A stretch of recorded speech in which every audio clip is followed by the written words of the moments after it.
ഞാൻ പറയാൻ പോകുന്ന 5 സ്റ്റേറ്റ്മെന്റിൽ ഏതാണ് നിങ്ങളുടെ ഏറ്റവും അടുത്തത് എന്ന് നോക്കുക. ഒന്നാമത്തത്, പണം വന്നാൽ ഉടനെ പോകും എന്ന ഭയം എനിക്കുണ്ട്. എഴുതി വെച്ചോളൂ, ഉണ്ട്. ഇത് ഒരു മണി ബ്ലോക്കാണ്. ഇത്തരത്തിലുള്ള ആളുകൾക്ക് പണം കിട്ടുമ്പോൾ പോലും സമാധാനം വരില്ല. അവരുടെ മൈൻഡ് ഉടനെ പറയും, ഇത് പോരാ, ഇത് പോകും, ഇനി എന്ത് ചെയ്യും? ആണോ അല്ലയോ? കറക്റ്റ് ആണല്ലോ? ഉള്ളവരാണെങ്കിൽ ഓർത്തുവെക്കുക. രണ്ടാമത്തത്, കൂടുതൽ പണം ആഗ്രഹിക്കുമ്പോൾ എനിക്ക് കുറ്റബോധം തോന്നാറുണ്ട്. ഇത് റിസീവിങ് ഗിൽറ്റ് അല്ലെങ്കിൽ വർത്ത്നെസ് ബ്ലോക്ക് എന്ന് പറയും. സ്വയം മൂല്യത്തിനെ തടയുന്ന കാര്യം. നല്ല ജീവിതം ആഗ്രഹിക്കുന്ന തെറ്റാണോ എന്നൊരു കൺഫ്യൂഷൻ ഉള്ളവരിൽ ഇതുണ്ടാകും. അത്രയ്ക്കൊന്നും വേണ്ടെന്ന്, ഞാനൊക്കെ അഡ്ജസ്റ്റ് ചെയ്ത് പൊക്കോളാമെന്ന് പറയില്ലേ. ലോട്ടറി അടിക്കണമെന്ന് ആഗ്രഹിക്കുന്നവർ ഒരു 10 ലക്ഷത്തിന് ലോട്ടറി അടിച്ചാൽ മതിയെന്ന്. എന്തുകൊണ്ടാണെന്നറിയോ? അതിൽ കൂടുതൽ ഞാനില്ല എന്നുള്ള ബോധമാണ്. ഇതുണ്ടോ? മാറ്റണം. മൂന്നാമത്തത്, വലിയ വരുമാനത്തിന് ഞാൻ അർഹനല്ലെന്ന് തോന്നുന്നു.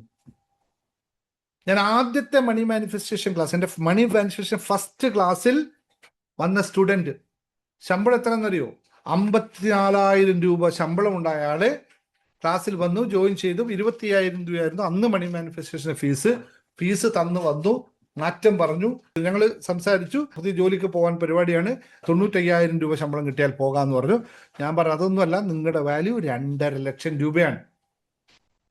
പറ്റുമോ? സാറേ നടക്കത്തില്ല സാറേ, എനിക്ക് അത്രയും വലിയ ഉത്തരവാദിത്വം ഏറ്റെടുക്കാൻ പറ്റില്ല. 4-5 മാസം ഇരുത്തി ഞാൻ പ്രാക്ടീസ് ചെയ്യിപ്പിച്ചു. ഓരോ സൺഡേയും മണിക്കൂറുകൾ ഞാൻ അവരെ കൂടെ ഇരുന്നു മാറ്റാനായിട്ട്. മാറ്റി 3-ാമത്തെ ആഴ്ച 4-ാമത്തെ ആഴ്ചയോ അവർക്ക് ഓഫർ ലെറ്റർ കിട്ടി. ശമ്പളം 2,46,000 രൂപ ശമ്പളത്തിന് ജോലി കിട്ടി. അപ്പോയിൻമെന്റ് എല്ലാം കോൺട്രാക്ട് സൈൻ ചെയ്യാൻ പോയപ്പോൾ പുള്ളി സൈൻ ചെയ്തില്ല എന്ന് മാത്രമല്ല, ഞാനുമായിട്ടുള്ള എല്ലാ കണക്ഷനും വിച്ഛേദിച്ചു. പുള്ളി പിന്നെ ഇന്നേ വരെ ഈ ക്ലാസ്സിൽ കയറിയിട്ടില്ല. കുറ്റം എന്താണ്? 2.5 ലക്ഷത്തിന് ജോലി കിട്ടി. നിങ്ങൾ പറയുമ്പോൾ നിങ്ങൾ സിമ്പിളായിട്ട് തോന്നും, അനുഭവിക്കുമ്പോൾ മാത്രമേ അറിയുള്ളൂ. നിങ്ങളിപ്പോൾ ആരും ഇത് മനസ്സിലാക്കില്ല. അവനവന്റെ മൂല്യം നിർണ്ണയിക്കാൻ പറ്റാത്ത വലിയൊരു ബ്ലോക്കാണത്. ഇവർക്ക് കഴിവ് എത്ര ഉണ്ടായിട്ടും കാര്യമില്ല. ഇത് പറയാൻ മടിക്കും, വാല്യൂ പറയാൻ മടിക്കും. അവസരം വന്നാൽ മുന്നോട്ട് വരാൻ പേടിക്കും. വലിയൊരു വിഷയമാണ്. ഞാൻ റിയൽ ആള് പേരടക്കം നിങ്ങൾക്കറിയാം. ഇപ്പോൾ ചിലപ്പോൾ ഒരു നാളെ വീഡിയോ ഉണ്ടായിരിക്കും. ഉണ്ടെങ്കിൽ പറയുന്നു, സഹോദര തിരിച്ചു വരൂ, നിങ്ങൾക്ക് അത്രയും വിലയുണ്ട്, വാല്യൂ ഉണ്ട്, എനിക്ക് തന്നെ പേയ്മെന്റ് തന്നതിന്റെ വിഷയമല്ല. ഇന്ന് ഞാൻ അതേ മാനിഫെസ്റ്റേഷൻ കോഴ്സിന് 50,000 രൂപയൊക്കെ 50,000 രൂപയാണ് മണി മാനിഫെസ്റ്റേഷൻ കോഴ്സ്. ഞാൻ മാറ്റി തന്നിരിക്കും. നിങ്ങൾക്ക് ഇപ്പൊ 50,000 രൂപയാണോ ശമ്പളം? നിങ്ങൾക്ക് കഴിവുണ്ടോ, സ്കില്ലുണ്ടോ? 2.5 ലക്ഷം രൂപ ശമ്പളമുള്ള ജോലിക്ക് പോകാൻ നിങ്ങളെ ഞാൻ പ്രിപ്പയർ ചെയ്ത് തന്നിരിക്കും. നിങ്ങൾ റെഡി ആണെങ്കിൽ. അത്ര 100% കോൺഫിഡൻസിൽ പറയാണ്. പബ്ലിക്കിലാണ് പറയുന്നത്. 1 ലക്ഷം രൂപയുടെ ബിസിനസ് ചെയ്യാണോ? നിങ്ങൾക്ക് കൂട്ടാൻ പറ്റുന്നില്ലേ? 10 ലക്ഷമാക്കണോ? 1 കോടിയാക്കി തരാം. 1 കോടി രൂപയുടെ ബിസിനസ് നിങ്ങൾക്ക് ആക്കിത്തരാം. ഈ ഒരൊറ്റ ബ്ലോക്ക് നിങ്ങൾ പുറത്തിറക്കിയാൽ മതി. നിങ്ങളുടെ സ്വയം വില.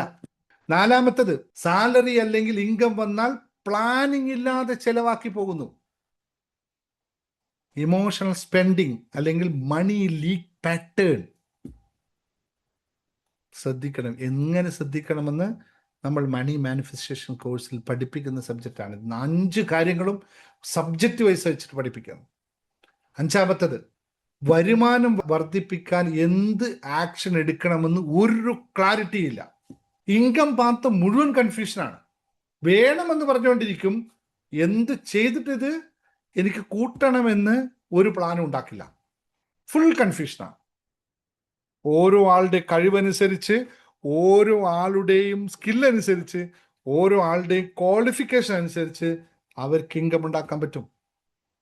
നിങ്ങൾ ഇന്ന് 5,000 10,000 വാങ്ങിക്കുന്ന ടീച്ചറാണെങ്കിൽ നിങ്ങൾക്ക് മാസം 50,000 60,000 രൂപ വരുമാനം ഉണ്ടാക്കുന്ന ഒരുപാട് വഴികൾ നിങ്ങൾക്ക് കണ്ടെത്താൻ പറ്റും. അത് ചെയ്യാനും പറ്റും. സിമ്പിളാണ്. Take it from me. Money manifestation ഞാനത് കൃത്യമായി പഠിപ്പിക്കുന്നുണ്ട്.